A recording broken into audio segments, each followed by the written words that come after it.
చెరప్పాడు కానీ ఏంది రోజు ఇదేనా పసరిచ్చి రాపిస్తాడు ఆయన మీకు కూడా ఆ పిఎంఆర్ ఛానల్ ఇంకోనికి పసరిచ్చి వీడియోలు చేపిస్తుండు మరి మీకు కూడా పసరిచ్చామన్న వార్తలు రాపిస్తున్నా నాకు అర్థమైతే లేదు నిషేధం కాదు నియంత్రిద్దాం నేను ఎక్కడా పార్టీకి వ్యతిరేకంగా మాట్లాడలేదు బెల్ట్ షాపులు తొలగిస్తామని మేనిఫెస్టోలో పెట్టాము ఆ మాట నిలబెట్టుకోవాలిగా మద్యం టెండర్ల అంశంపై ఎమ్మెల్యే రాయగోబట్టి దిశ కథనంపై స్పందిస్తూ కీలక వ్యాఖ్యలు కాదు ఇది నేను చెప్తుండ్రి మన రేవంతు తొలి వెలుగు ఆయనడు మన కాంగ్రెస్ తొలి వెలుగు మన కాంగ్రెస్ క్యూన్యూస్ ఛానల్ ఏతున్నాయో ఈయనకు ఆల మీద ప్రేమ ఆయన కిల మీద ప్రేమ అసలు దొంగలందరూ ప్రశ్నించే గొంతులు అందుకే కాంగ్రెస్ ఎంగిలి మెతుకులు తిన్న క్యూన్యూస్ ఛానల్ కానీ మన రేవంతు తొలి వెలుగు ఈ రాష్ట్రంలో తెలంగాణ రాజపథానికి పథకాలు రాకుండా చేసిన దొంగ నా కొడుకులు అందుకే కాంగ్రెస్ నాయకులు పాలకులు అంతులేని ప్రేమ వస్తుంది మా రాజన్న నేనంటే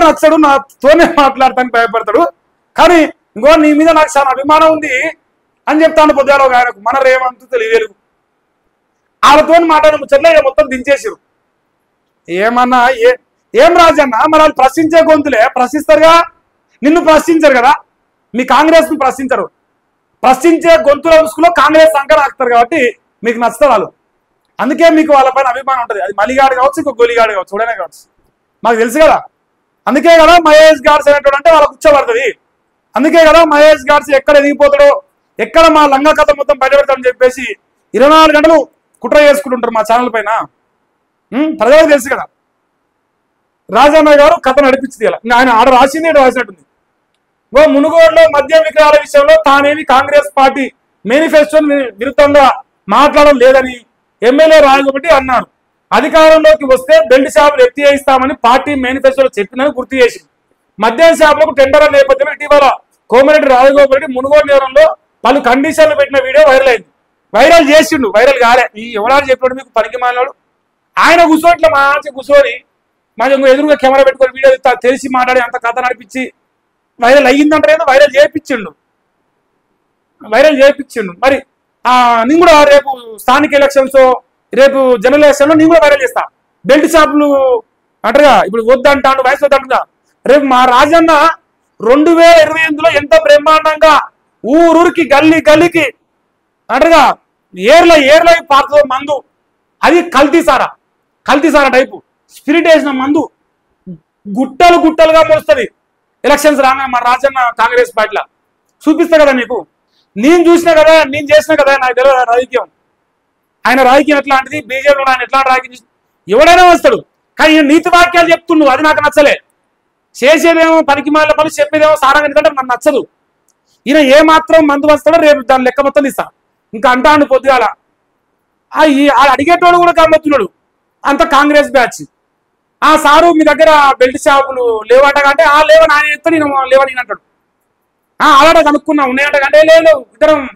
మన రేవంత్ తొలి వెలుగు మన రాజన్న టీం అందం కలిసి విసుగుతుందంట అంటాడు మరి మన మహేష్ గాల్సే వద్దా స్థానికేతరులే కావాలా స్థానికులు అవసరం లేదా భయం అయితే స్థానికేతరులు దెబ్బ కొడతారు కదా కాంగ్రెస్ కి అందువల్ల వాళ్ళు నచ్చుతారు సో మొత్తానికైతే ఈయన స్పందించినట ఇక వెనకంజే వేసేది లేదు నేను రాజీనామా చేస్తా నీ వెనకాడికి వేయను ప్రజల కోసం త్యాగాలు చేస్తా ఇంకా సేమ్ చిలక పలుకులు మరొకసారి పలికింది పెద్దగా ఫాయిదా లేదు ఇక రాసి పేపర్ పైసలు ఇచ్చిన అనిపిస్తాను నాకు దీనికి రోజు రాస్తాను వీడు మరి ఏం పుచ్చిందని దిశ పత్రికని పత్తి రైతులకు గుడ్ న్యూస్ రాష్ట్రంలో కొనుగోలు కేంద్రాలు ప్రారంభమైనాయి ఖమ్మం జిల్లాలో ఓపెనింగ్ చేసిన మంత్రి పొంగులేటి ఏ దానికైనా మీరేనా సో ఎవరు చేయాలి ఎవరు చేయడానికి కొంచెం ఆలోచించరు దీనికి లేడా మంత్రి ఉన్నారు కదా తుమ్మల నాగేశ్వరరావు గారు వ్యవసాయ శాఖ మంత్రి ఆయన కదా స్టార్ట్ చేయాల్సింది ఏం పొంగులేటి సిరన్నా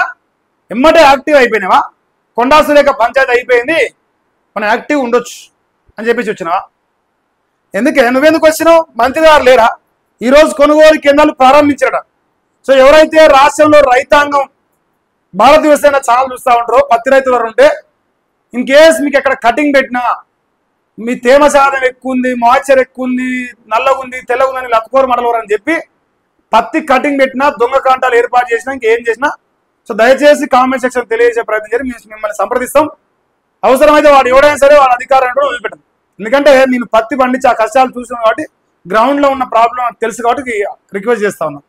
చెట్టు పరిస్థితుల్లో ఉపేక్షించకండి ఈ విషయంలో. మీకైతే భారత యువసేన మద్దతుగా ఉంటుంది. ఇక రైతుల సమస్యలపై టోల్ ఫ్రీ నెంబర్ ఏర్పాటు చేశాడ. ఇంకో ఆ నెంబర్ కూడా నోట్ చేసుకోవచ్చు. 1800599577 ద్వారా ఉదయం 7 గంటల నుంచి రాత్రి 9 గంటల వరకు ఫిర్యాదులు చేసుకోవడానికి అవకాశం కల్పిస్తుంది. ప్లస్ పిఎం కిసాన్ కపాస్ అనే యాప్ను మ్యాండేటరీ ఇన్స్టాల్ చేసుకోండి. లాగిన్ అయితేనే మీ పత్తి కొంటారు అనేది సమాచారం. సో ఏదైనా పత్తి రైతులు ఈ అవకాశాన్ని వినియోగించుకొని దళారులకు అమ్ముకోకండి. దళారులకు అమ్ముకొని నష్టపోకండి. వీలైనంత వరకు మీరే డైరెక్ట్గా కేంద్రాలకు తీసుకుపోరు.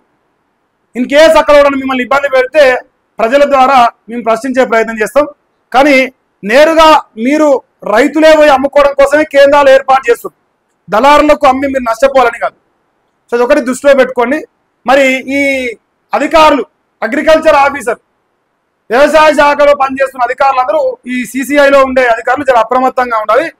ఏ మాత్రం తేడాలు జరిగినా, నా దృష్టికి ఏది వచ్చినా మహేష్ అనేటోడు చీరి చింతగడతాడు, వదిలిపెట్టే ప్రసక్తి ఉండదు. రైతు బిడ్డను, పత్తి రైతుల కష్టాలు తెలిసినోనిగా చెప్తా ఉన్నా. మరీ ముఖ్యంగా మా మునుగోడు కాన్స్టిట్యున్సీలో రాజన్న గారు మీకు కూడా ఒకసారి చెప్తా ఉన్నా, దయచేసి గమనించాలి. మునుగోడు కాన్స్టిట్యున్సీలో కానీ రాష్ట్ర వ్యాప్తంగా కానీ పత్తి రైతు అంటోడు మహేష్ గారి ఇక్కడికి వచ్చి నాకు ఇట్లా అన్యాయం జరిగింది, నాకు పత్తి కటింగ్ బిడ్డ నా దృష్టికి వస్తే అక్కడ ఎంత పెద్ద అధికారుణ్ణి వారి జీవితం మాత్రం నాశనం చేస్తా. ఎంత పెద్ద అధికారుణ్ణి, వాని వెనుకంగా ఎంత పెద్ద ఎమ్మెల్యే ఉండి ఎంపీ ఉండి వదిలిపెట్టడం. రైతు బిడ్డను పత్తి పండించడం నాకు ఆ బాధ తెలిసి అడుగుతున్నా. కింటాల కటింగ్ పెడతా ఉండరు. ఈ సంవత్సరం పంట లేదు, అకాల వర్షాలతో నాశనం అయిపోయారు, తేమ శాతం ఎక్కువ వస్తా ఉంది. ఎక్కడ చిన్న అవకతవక జరిగినా, మరీ ముఖ్యంగా మునుగోడు ప్రాంతంలో జరిగితే మాత్రం ఆన్ ది స్పాట్ అక్కడ వాలిపోతా. తర్వాత మీ ఉద్యోగాలు పోయినా, మీ సస్పెండ్ అయినా వెంట్రుక కూడా పరగపడదు. నాకు వెంట్రుక కూడా పరగపడదు. జాగ్రత్త. జర ఆశి తూసి పనిచేయడి. చెంచాగిరి చేయకుని నాయకులకు నిజాయితీగా రైతుల కోసం పనిచేయరు. లేదు కాదు కూడా అంటే మీ సంకనాకిపోయినాక నేను వదిలిపెట్టను. చాలా ఆ విషయంలో సీరియస్గా ఉంటా. ఇప్పటి వరకు మీరు చూసిన ఒక ఎత్తు, ఆ విషయంలో చూసేది ఇంకా మరొక ఎత్తు ఉంటుంది. సో ఈ టర్మ్ నేను ఫోకస్ చేస్తా ఉన్నా, గమనించండి. ఇక మరి ఏం జరుగుతుందనేది చూద్దామయ్యా. కాంగ్రెస్లో పట్టాదారులు, కౌలుదారులు ఉండరు.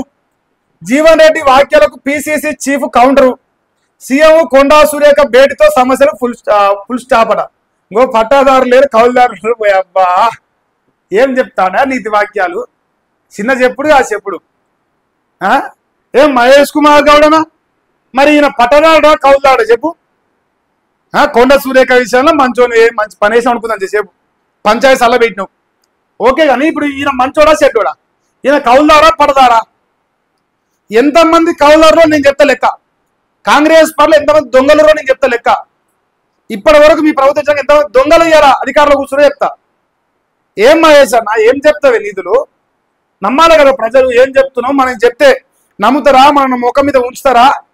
కాకరిచ్చి జనాలు ఉంచుతారా? సోయి ఉండాలి.